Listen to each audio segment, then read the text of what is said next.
आप सबको जय मसीह की। परमेश्वर का धन्यवाद करती हूँ। मैं एक बार फिर से आपके सम्मुख क्षमा के ऊपर मैसेज बोलने के लिए मैं आपके सामने उपस्थित हूँ। प्रभु का धन्यवाद देती हूँ और विश्वास करती हूँ कि मैं जो कुछ आपको क्षमा के बारे में बताऊँगी वो आपसे हम परमेश्वर से छोटी सी प्रेयर करेंगे। धन्यवाद धन्यवाद धन्यवाद पिता परमेश्वर, पिता पुत्र पवित्र आत्मा के नाम से ही पिता परमेश्वर, जब हम मैसेज के ऊपर मनन करने के लिए जाते हैं, क्षमा के ऊपर बोलने के लिए जाते, प्रभु आप मेरे से बातचीत कीजिए, अपने लोगों से बातचीत कीजिए और उनको अच्छे से समझ में आने वाली जो वचन के बीच में किसी प्रकार का डिस्टर्बेंस नहीं होने पाए प्रभु जी, और आपकी उपस्थिति हमारे बीच में हमेशा बनी रहने वाली हो सके प्रभु जी। हमारे मध्य में हुई हमारे बातचीत कीजिए, वचन के द्वारा हमसे जो कुछ पढ़े सुने उसे अपने जीवन में अमल लाने वाले हो, पढ़कर सुनकर भूलने वाले न हो, बल्कि उसको चलने वाले हो सके प्रभु जी। जब हम क्षमा के ऊपर बोलने की जाते हैं, आप हमारे बीच में उपस्थित है, हमारी अगुवाई कीजिए और हमें अच्छे से समझाने का प्रयत्न कर सको। उसके लिए मुझे तैयार कीजिए, मेरे मन को तैयार कीजिए, मेरे दिल को तैयार कीजिए प्रभु जी। ज़्यादा नाम के नाम से रहने के बने के नाम से सुन स्वीकार कर सारी मान मर्यादा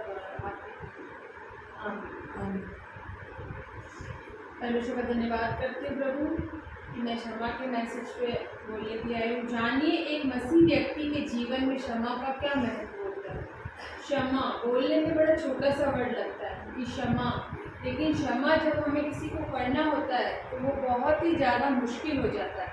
क्षमा बोलने में बस छोटा 2 अक्षर का शब्द है, क्षमा जल्दी से बोल देंगे, लेकिन जब क्षमा हमको किसी को दुश्मन को करना होता है तब हमें अपने बहुत ज़्यादा मुश्किल से गुजरना पड़ता है। जानिए प्रभु की प्रार्थना का हमारे जीवन के लिए कितना बड़ा महत्व है। प्रभु ने अपने चेलों को अपनी प्रार्थना में सिखाया, जिस प्रकार हमने अपने अपराधियों को क्षमा किया वैसे तू भी हमारे अपराधों को क्षमा कर। मत्ती 6:12 में हम पढ़ेंगे। इस प्रार्थना को बोलते समय अधिकांश मसीह लोग रटे रटाए शब्दों की तरह बोल देते हैं। जैसे हम रोजाना प्रार्थना करते हैं, बड़ी जोर जोर से प्रार्थना करते हैं, प्रभु हमने अपने अपराधियों को क्षमा किया, आप भी हमारे अपराधों को क्षमा करें। कोई पढ़े मत्ती 6:12। और जिस प्रकार हमने अपने अपराधियों को क्षमा किया है वैसे ही तू भी हमारे अपराधों को क्षमा कर। हम इसे रटे रटाए शब्दों में डेली हमें रूटीन की प्रार्थना बना ली, एक परंपरा बना ली मसीहों ने कि ये प्रार्थना हमको बोलनी ही है, तो वो प्रार्थना बोलने के लिए वो रूटीन की तरह बोलने लगते हैं, लेकिन ये नहीं जानते कि साधारण से लगने वाली प्रार्थना हमको कितना ज़्यादा हमको गुनहगार बना रही है। अगर हम किसी को माफ़ नहीं कर रहे हैं और हम डेली ये प्रेयर कर रहे हैं तो वो हमारे लिए घातक सिद्ध हो सकती है और अगर हम उसके ऊपर अमल करते हैं तो वो हमारे लिए उद्धार का कारण बन सकते हैं। छोटे से 2 शब्द हैं वो हमारे लिए उद्धार का कारण बन सकते हैं।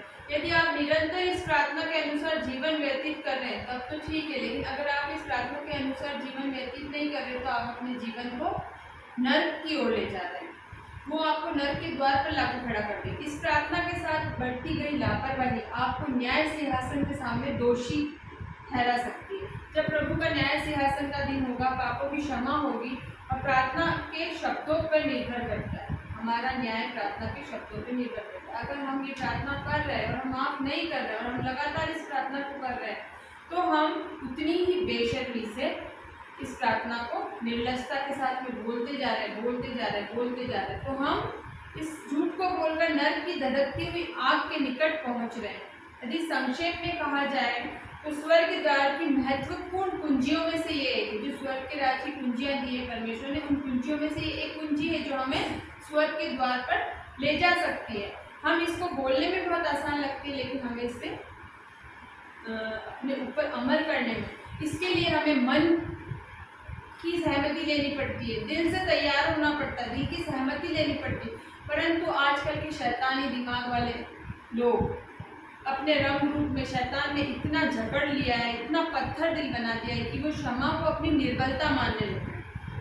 अगर हम किसी को क्षमा करेंगे तो हम निर्बल हैं, हम सहनशीलता को मूर्खता की निशानी मानते हैं। क्या हम ही सहन करते रहेंगे, क्या आप हमें समझाते रहेंगे? लोग इस तरह की बात कहते हैं, लेकिन क्षमा करना वो हमको स्वर्ग के द्वार तक ले जाता है, क्योंकि प्रभु यीशु मसीह का दिल ऐसा था। प्रभु यीशु मसीह ने अपने विरोधियों को क्षमा किया। हमने आगे देखा कि आजकल के जो लोग होते हैं वो ईंट का जवाब पत्थर से देना चाहते हैं, गोली को न्यूक्लियर बम से देना चाहते हैं, और देश देश, हर जाति, हर वर्ग, हर आयु के लोग एक दूसरे को जवाब देना चाहते हैं। लेकिन प्रभु यीशु मसीह, वो लोग इसमें अपनी बहादुरी समझते, लेकिन यीशु मसीह की जो स्वभाव है, जो आदम की समानता में उसने बनाए थे, आदम को अपने समान बना के प्रेम, कृपा, शांति, आनंद, भलाई, जो 9 गुण, ईश्वरीय 9 गुण हमारे को दिए गए, हम उस पर अमल नहीं करते। जबकि परमेश्वर ने हमको वो गुण दिए। जो कुछ छोटे से मुट्ठी भर लोग ही हैं जो इस प्रार्थना पे अमल करते हैं या इन बातों पे अमल करते हैं। लेकिन ये छोटे से जो मुट्ठी भर लोग हैं, जो प्रभु के दीवाने हैं, लोग उनको पागल समझते हैं, ये लोग तो पागल हैं। ये प्रभु के भय में जीवन व्यतीत करते हैं। जो छोटे से मुट्ठी भर लोग हैं, वो ही सिर्फ इसे लोगों इन पे अमल करते हैं। और कुछ लोग ऐसे जो आपने देखा वचन का प्रचार करते हैं, उनको गालियाँ भी सहनी पड़ती है, उनके ऊपर अत्याचार होते हैं, उन पर मारपीट होती है, लेकिन किंतु वो क्या करते हैं? वो हमेशा सदा दूसरों के लिए आशीष ही बांटते हैं। वो हमेशा दूसरों के लिए प्रार्थना करने में लगे, क्योंकि ऐसा हमें प्रभु ने सिखाया है। हम रोमियो 8:36 के अंदर पढ़ेंगे। प्रभु ने भी कई जगह पे कार्य किए, उसी तरह से उसके चेले भी कई जगह कार्य करते थे। और आज के ज़माने में भी हम देखते, झोला लेके जो प्रचार करते हैं, उनको कितनी प्रताड़नाएं सहनी पड़ती, कितने प्रताड़ित होते, कितना अत्याचार उन पर होता है। लेकिन हमको जो यीशु मसीह ने सिखाया गया, रोमियो 8:36 में हम देखेंगे, जैसा लिखा है, तेरे लिए हम दिन भर घात किए जाते हैं, हम वध होने वाली भेड़ों के समान गिने गए। हम भेड़ों के समान, वध होने वाली भेड़ों के समान गिने गए, क्योंकि हम लोग दिन भर घात किए जाते हैं। वो लोग, कौन से लोग? जो क्षमा करते हैं। वो लोग घात हो रहे हैं, लेकिन फिर भी वो परमेश्वर के ऊपर चलते हैं, उसके वचन के ऊपर, क्योंकि यीशु मसीह का चरित्र, वास्तविक यीशु मसीह का जो चरित्र था, वो क्षमा करने वाला। और हमारा भी चरित्र क्षमा करने वाला होना चाहिए। जब उसने हमें अपने स्वरूप में बनाया, तो हमें भी उसको क्षमा वाला जीवन हमारे लिए होना चाहिए। और हम यशाया 53 का 7 में देखेंगे।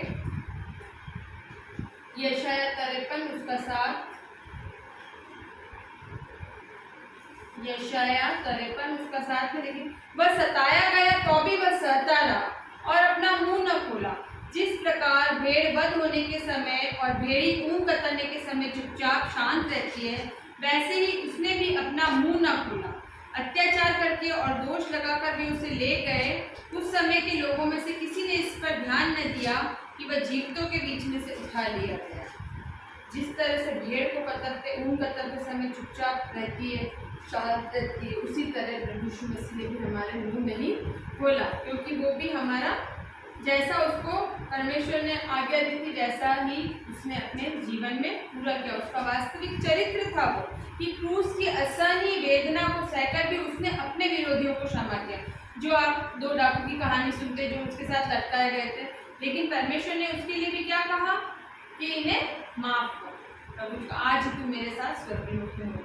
और जो लोग उसके ऊपर तमाशा कर रहे थे, थूक रहे थे, उनका ठट्टा हो रहा था, उनके भी परमेश्वर ने कहा कि इन्हें क्षमा कर, क्योंकि ये नहीं जानते क्या कर रहे हैं। परमेश्वर तो सब कुछ जानते थे, लेकिन फिर भी परमेश्वर ने उनके लिए माफ़ी का इस्तेमाल किया, क्षमा का इस्तेमाल, फॉरगिवनेस का इस्तेमाल किया। अनफॉरगिवनेस हमारे जीवन में एक बोझ सा होता है। जैसे कि आप मान लीजिए, हमारा कोई पड़ोसी, उसके साथ हमारे अच्छे टर्म्स नहीं हैं, और लेकिन हम उससे बातचीत करते हैं, और हम थोड़ी देर पहले हमारी उससे कुछ कहा सुनी हो जाए, और थोड़ी देर बाद हमें पता चल जाए कि उसकी डेथ हो गई, तो हमारे जीवन में एक बोझ रह जाता है कि अरे यार, मैंने उसको ऐसा कहा था, लेकिन मैं उससे माफ़ी नहीं मांग पाया। तो माफ़ी कब मांग सकते हैं? जब इंसान जिंदा होगा तब। आज हम जिंदा रहते हुए अगर माफ़ी नहीं मांगते, तो हमारे मसीह खत्म होने का शर्म। हम जीवित हैं प्रभु में, तो जैसा हमारा जीवित प्रभु ने किया, वैसा ही हमें भी उसके नमूने पे चलना है। उसके बताए गए नमूने पे प्रार्थना करते थे, उसी तरह उसके बताए हुए चरित्र पे हमको चलने की कोशिश करें। मानते हैं कि आज के जीवन में ये बहुत ज़्यादा कठिन होता है, लेकिन जब हम उसके अंदर बढ़ते हैं प्रभु में, जब हम उसके ऊपर चलते हैं, तो ये हमारे लिए कोई कठिन बात नहीं होती कि हम उसके आदर्शों को फॉलो करें। हम प्रभु यीशु मसीह को फॉलो करके जब अपना जीवन, जिन्होंने उसका स्वाद चख लिया, वो जानते हैं कि वो कितना मीठा है, मधु से भी मीठा उसका वचन है, और उसकी बातें हैं या उसके सिखाए गए कार्य हैं। हमारे जब तक हम उस पड़ोसी को माफ़ी नहीं मांगते, और हमेशा के लिए हमारे जीवन में बोझ बन जाता है कि हम उससे माफ़ी मांग लेते, तो बहुत अच्छा होता है। लेकिन जब इंसान मरता है तो उसकी बुराइयां नजर नहीं आती, जैसे ही वो मरता है उसकी अच्छाइयां नजर आती। अरे यार वो इतना अच्छा था, उसने इतना अच्छा कार्य करा था, उसने मुझे ऐसा बताया था, उसने मुझे ऐसा बताया। इंसान सारी नेगेटिविटी को हटा करके उसकी अच्छाइयों को देखने लग जाता है और उसके मन में ये अफसोस है। इसलिए हमें जीवित रहते हुए ऐसे कार्य करने हैं कि हमें बाद में पछताना न पड़े, हमें दुख ना हो। और जैसा मसीह यीशु का स्वभाव था, फिलिपियों 2:5 के अंदर जैसा मसीह का स्वभाव था वैसा ही हमारा भी होना चाहिए। कोई पढ़ेगा फिलिपियों 2:5। जैसा मसीह यीशु का स्वभाव था वैसा ही तुम्हारा भी स्वभाव हो। आमेन। जैसे यीशु मसीह का स्वभाव था वैसा ही हमारा भी होना चाहिए। बगैर यीशु के स्वभाव को ग्रहण किए स्वर्गीय राज्य में प्रवेश करने की इच्छा नहीं कर सकते हैं, क्योंकि यीशु ने मृत्यु के पास जा रहा तो भी अपने विरोधियों को उसने क्षमा किया। इब्रानियों 10:26 पढ़ेंगे। प्रभु यीशु के स्वभाव को अपना लीजिए, वचन के प्रति लापरवाही का प्रमाण हमारे लिए घातक सिद्ध हो सकता है। इब्रानियों 10:26। क्योंकि सच्चाई की पहचान प्राप्त करने के बाद यदि हम जानबूझकर पाप करते रहे तो पापों के लिए फिर कोई बलिदान बाकी नहीं। यस, आमेन। अगर हम सच्चाई की पहचान प्राप्त करने के बाद भी जानबूझ, हमें मालूम है, हम इस मैसेज को सुन रहे हैं, हमने कई लोगों से सुना है क्षमा के बारे में, फॉरगिवनेस के बारे में, और उसके बाद जानबूझ करके हम क्षमा नहीं कर रहे हैं, हम अपने दिल को कठोर कर रहे हैं और क्योंकि पाप करते रहते हैं तो बलिदान, पापों के लिए फिर कोई बलिदान बाकी नहीं। हाँ, दंड का एक भयानक बाहर जो ना और आग की ज्वलन का बाकी है जो विरोधियों को भस्म कर देगा। हमारा प्रभु यीशु मसीह ने नए नियम में पतरस ने कहा है, प्रभु जी मेरे भाई को कितनी बार माफ करूं? उसने कहा 7 बार। क्या मैं उसे 7 बार माफ करूं? प्रभु ने कहा 7 बार के 70 गुने तक उसको माफ करना, 70 गुने तक भी उसको माफ करना है, क्योंकि प्रभु ने कहा है। तो हमें प्रभु के वचनों को मान। मत्ती के अंदर उन्होंने बताया, एक तोड़े का दृष्टांत बताया, वो 10,000 मोहरें एक राजा के पास में से लेता है और वो उसको कर्ज को भर नहीं पाता है, तो राजा उसको कहता है उसके बीवी बच्चे जो कुछ है उसका सब बेच दो और कर्ज को भर दो। लेकिन वो प्रभु से माफी मांगता, विनती करता है कि मैं इस कर्ज को भर दूंगा, लेकिन प्रभु राजा उसके कर्जे को माफ कर देता। लेकिन उसका संगी एक दास जिससे वो कर्जा मांगता है, 100 का कर्जा मांगता है, लेकिन उसके संगी दास को माफ नहीं करता, बंदी गृह में डाल देता। और अंत में क्या होता है, जब उसके किसी संगी दास से राजा को ये बात पता चलती है तो राजा को बड़ा गुस्सा आता है, राजा उसको बुलवाता है, उसको बंदी गृह में डाल देता और कहता है जब तक ये ऋण न भरे इसे मुक्त नहीं करना। जब मैंने तेरा ऋण माफ कर दिया तो तूने उसका ऋण क्यों नहीं माफ कर दिया? तो हम नए नियम में पढ़ते, जैसा यीशु मसीह का स्वभाव था वैसा ही हमारा स्वभाव होना चाहिए। हम सच्चाई को जानकर, जब राजा ने उसकी क्षमा किए तो उसे भी उसके क्षमा करने चाहिए थे, लेकिन उसने उसके क्षमा नहीं किए, अपनी क्षमा को प्राप्त करके वो खुश हुआ, लेकिन बाद में उसको सजा भोगनी पड़ी। इसलिए हम सच्चाई को पहचान प्राप्त करने के बाद भी जानबूझ करके पाप करते तो हम जरूर अवश्य नर्क की आग में होकर हमको गुजरना पड़ेगा। वो आग और बंधक की झील जिसमें अनंत पीड़ा होती है, वो हमारे को झेलनी पड़ेगी। यहाँ हम क्षमा के बारे में एक शानदार उदाहरण पढ़ते हैं, यूसुफ के बारे में। पुराने नियम में हम यूसुफ के ऊपर जाएंगे, उत्पत्ति के अंदर यूसुफ के बारे में हम पढ़ेंगे। एक शानदार उदाहरण है, परमेश्वर के भय में चलने वाला पिता का आज्ञाकारी पुत्र था। यही कारण था कि परमेश्वर के अनुग्रह एवं पिता के प्यार को उसने जीवन में पाया। परमेश्वर का सामर्थ्य हाथ इस पर बना रहा। परमेश्वर के उस अनुग्रह और सुरक्षा को हम तभी प्राप्त कर सकते हैं जब हम उसके भय और आज्ञाकारिता में चलने वाले। यूसुफ बिल्कुल ऐसा ही व्यक्ति था। यूसुफ हम उत्पत्ति 37 के अंदर पढ़ेंगे। यूसुफ कनान देश के अंदर रहता था। यूसुफ 17 वर्ष का होकर अपने भाई कोई पढ़े, यूसुफ 37:2। याकूब के वंश का वृतांत यह है कि यूसुफ 17 वर्ष का होकर अपने भाइयों के संग भेड़ बकरियों को चराता था, और वह लड़का अपने पिता की पत्नी बिल्हा और जिल्पा के पुत्रों के संग रहा करता था और उनकी बुराइयों का समाचार अपने पिता के पास पहुंचाया करता। हाँ, यहाँ यूसुफ का बारे में बताया कि उसे 17 वर्ष का था। 17 वर्ष का होकर के भी वो परमेश्वर के लिए अपने भाई भेड़ों के साथ में बकरियां चराता था और परमेश्वर का भय उसके जीवन में था। वो अपनी जो भी उसकी बस भाई बहन और भी थे, सौतेले भाई बहन, उनके साथ जो भी कुछ होता था वो अपने पिता को आकर के बताया करता। यूसुफ के सिर्फ 2 ही भाई थे, यूसुफ और बिन्यामीन, और उसके साथ जो उसके भाई थे वो अलग, जिल्पा के जो पुत्र थे, दासियों के जो पुत्र थे वो अलग। वो उससे चिढ़ा करते थे क्योंकि यूसुफ उसको अत्यधिक प्यार करता था, क्योंकि वो आज्ञाकारी करता था। लेकिन आगे जाके हम देखते हैं कि उसके भाइयों ने उसको क्या करा, गड्ढे में डाल दिया। लेकिन जब इश्माइलियों का दल आ रहा था तो यूसुफ का जो एक भाई था उसने कहा कि हम ऐसा पाप ना करें और इसको हम क्या करें, इश्माइलियों के हाथ में बेच दें। तो उसको इश्माइलियों के हाथ में वो लोग बेच देते। सबसे पहले उसे यूसुफ को उठाकर गड्ढे में डाल दिया। वो गड्ढा सूखा था, उसमें कोई जल नहीं था। लेकिन जब वे रोटी खाने बैठ गए और आंखें उठाकर क्या देखा कि इश्माइलियों का एक दल आ रहा है, तो उन्होंने कहा, भाई को घात करने और उसका खून छिपाने से क्या लाभ होगा, हम इसको इश्माइलियों के हाथ बेच देते हैं। उन्होंने 20 टुकड़े चांदी के अंदर उसको बेच दिया। फिर आगे हम देखते हैं कि आगे आगे वो जाकर के वो धीरे धीरे वो कहाँ पहुँच जाता है, फिरौन के अंदर, राजा के पास पहुँच जाता है और फिर वो स्वप्न देखने हारा कहलाता है। फिर आगे जाके हम 35 के अंदर देखेंगे। फिर उसको धीरे धीरे राजा उसको उसकी तारीफ करता है, वो स्वप्न देखकर बताता है राजा को। तो ऐसी तरह की बहुत सारी चीज़ें उसके जीवन में घटित होती है। और फिर धीरे धीरे धीरे धीरे धीरे वो पूरा यूसुफ को पहले परमेश्वर ने, पुरुषों ने बेचा, उसके बाद उसको दास होने के लिए बेचा गया, उसके पेड़ों में भेड़ियाँ डाल दी, उसे दिख दिया, लोहे की सांकलों से जकड़ा गया, जब तक कि दर्शन की बात पूरी न हुई। यहोवा का वचन उसे कसौटी पर कसता रहा। तब राजा ने दूत भेजकर उसको निकलवा लिया बंदी गृह से, और देश देश के लोगों के स्वामी अर्थात उसके बंधन खुल गए, और फिरौन उसके भवन का प्रधान और पूरी संपत्ति का अधिकारी ठहराया। हमने जैसा कि पढ़ा, यूसुफ को प्रधानमंत्री बनाया गया बाद में।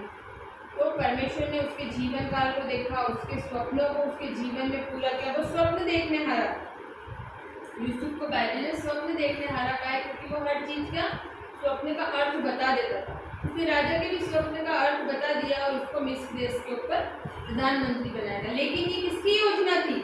ये योजना परमेश्वर की थी। हम आगे देखेंगे भजन संहिता 105 का 17 से 21 में देखेंगे। भजन संहिता 105 का,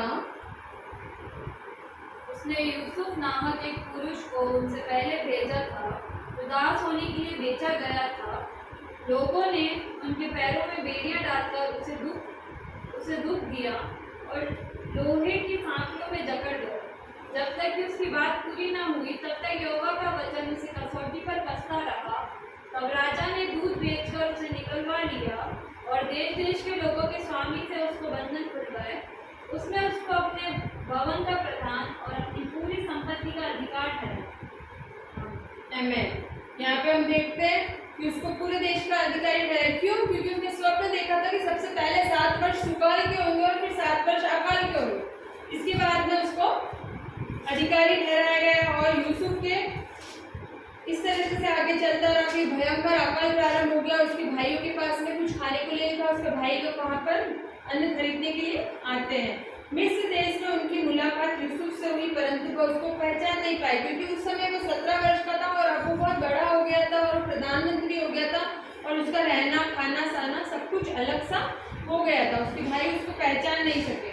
लेकिन अन्न खरीदने के लिए कनान में मिस्र में पहुंचे। मिस्र देश में उनकी मुलाकात यूसुफ से हुई, पर उसे पहचान नहीं सके। यूसुफ ने उन्हें पहचान लिया, परंतु यूसुफ उनसे अनजान बना रहा और बनावटी कठोरता का दिखावा करता रहा। परंतु इस कठोरता में भी उसके मन में भाइयों के प्रति निस्वार्थ प्रेम को देखते हुए यूसुफ ने उनसे दुभाषी के द्वारा बातचीत करी, क्योंकि अगर यूसुफ अपनी बोली में बोलता तो उसके भाई उसको पहचान लेते, इसलिए वो एक दुभाषी के द्वारा उनसे बात करी। परमेश्वर ने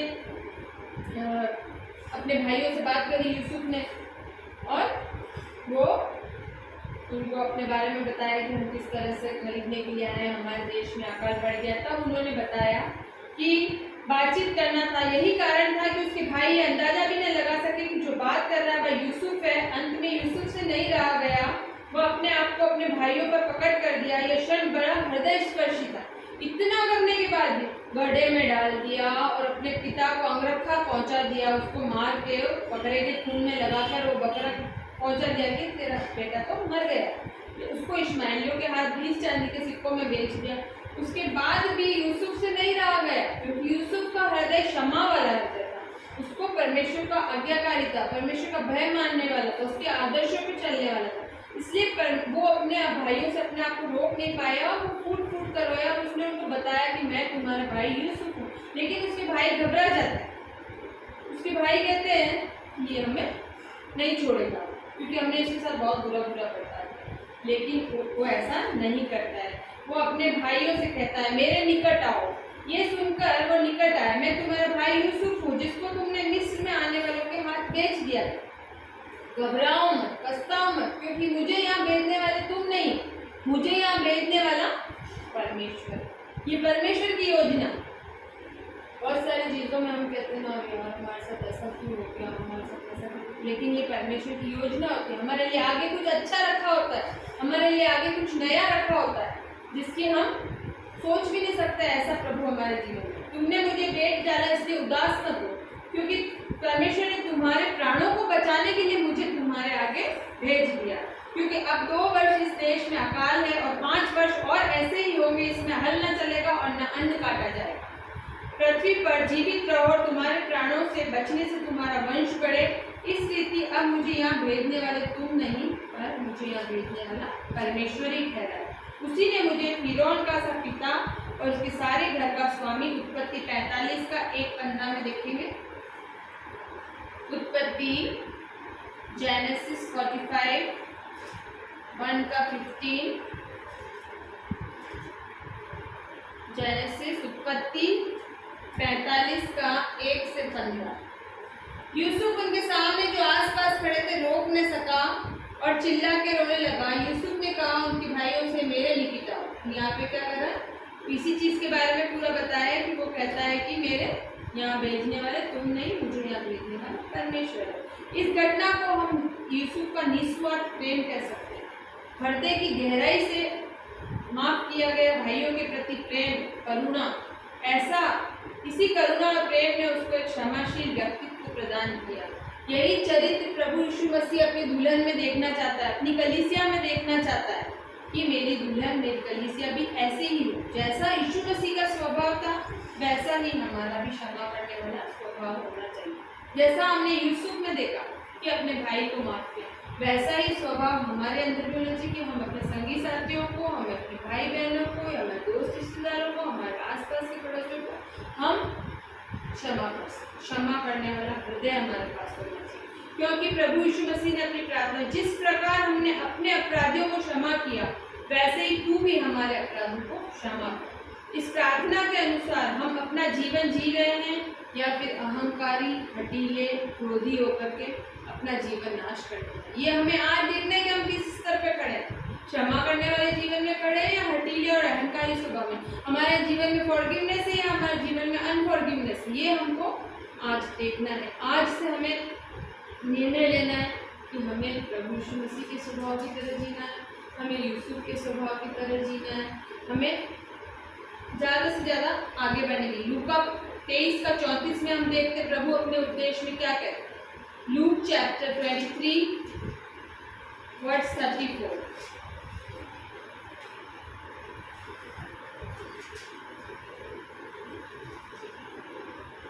लूका अध्याय 23 आयत 34। तब यीशु ने कहा, है पिता इन्हें क्षमा कर, क्योंकि वे जानते नहीं कि क्या कर रहे हैं। और उन्होंने चिट्ठियाँ डालकर उसके कपड़े बांट लिए। Yes amen. तब यीशु ने कहा इन्हें पता क्षमा कर, क्योंकि नहीं जानते कि ये क्या कर रहे हैं। प्रभु ने अपने उपदेश में कहा अपने बैरियों से प्रेम रखो, अपने सताने वालों के सामने प्रार्थना करो। प्रभु यीशु मसीह ने केवल उपदेश ही नहीं दिए, वरन उसने स्वयं का जीवन एक शानदार उपदेश था। प्रभु यीशु मसीह का जीवन क्षमा से भरा हुआ था, प्रेम से भरा हुआ था। वो सारे ईश्वरीय गुण उसके अंदर थे। वो चाहता है कि वो ईश्वरीय गुण सारे 9 हमारे अंदर भी होने चाहिए। प्रेम, कृपा, भलाई, संयम, आत्मा, नम्रता, दीनता, ये सारे जो 9 फल हैं आत्मा को, जिन्हें हम 9 रत्न कहते हैं, ये भी हमारे जीवन में आना चाहिए। मैं आपको एक बार की घटना बताती हूँ, शायद आपने सुनी होगी। उड़ीसा के दलित और गरीब लोगों के बीच में कोढ़ग्रस्त और दलित लोगों की सेवा करने के लिए एक मिशनरी ग्राहम आए थे उनका नाम था स्टुअर्ट स्टैंस के विषय में आपने सुना होगा। वो ऑस्ट्रेलिया को छोड़कर, अपनी सुख संपत्ति को छोड़कर के यहाँ भारत में, इंडिया में आए थे लेप्रेसी के लोगों को ठीक करने। वो कोढ़ग्रस्त लोगों को, जिनको लोग बाहर छोड़ देते हैं, रोड पे छोड़ देते हैं या कहीं पे भी छोड़ देते हैं, उनको वो लेप्रेसी होम के नाम से उन्होंने यहाँ पे आकर के 1965 में बच्चों और पत्नी के साथ भारत में आए और कोंझार जिले में मयूरभंज गांव में कोढ़ से पीड़ित लोगों के बीच में सेवा करी और अपनी सुख सुविधा को त्याग कर ऑस्ट्रेलिया जैसे संपन्न देश को छोड़ करके उन्होंने मयूरभंज लेप्रेसी होम नामक एक संस्था की स्थापना करी और वो आदिवासी लोगों की सहायता कर। इतने गंदे होते आप लोग कोढ़ से लोग, उनकी घावों से खून पानी जो भी बहता वो दुर्गंध आती थी और उनकी मिसेज और वो दोनों जने उनको नहलाते धुलाते, आदिवासी क्षेत्र में वो काम करते थे, उनको नहलाना धुलाना उनको खिलाना सारा उनके साथ में बहुत अच्छे से व्यवहार करते थे। लेकिन कुछ कट्टरपंथी लोग ऐसे जिन्हें ये चीज़ रास नहीं आती, ना तो वो खुद किसी की देखभाल करते हैं, मरने के लिए छोड़ देते, चाहे मर जाए तो मर जाए कोई बात नहीं। उनके दिल में क्या था कि ये धर्म परिवर्तन करा दें, ये धर्म परिवर्तन कर रहे हैं, लेकिन ऐसा नहीं था। वो एक साफ हृदय से अपने बच्चों के साथ में इतने संपन्न होने के बाद में भी वो लेप्रेसी का काम करने के लिए कोई तैयार नहीं होता, लेकिन वो और उनकी मिसेज और उनके बच्चे यहाँ पे अच्छे काम कर रहे थे। लेकिन उनसे ये देखा नहीं गया उनकी शैतानी फितरत जो दिमाग में चल रही थी कि किस तरह से इनको बर्बाद किया जाए। एक दिन की बात है, ग्राम स्टैंड और उनके दोनों बच्चे फिलिप और तिमोथी एक वैगन के अंदर थे और कुछ कट्टरपंथियों ने उस वैगन में आग लगा। आग लगाने से उनका परिवार पूरा जल के नाश हुआ।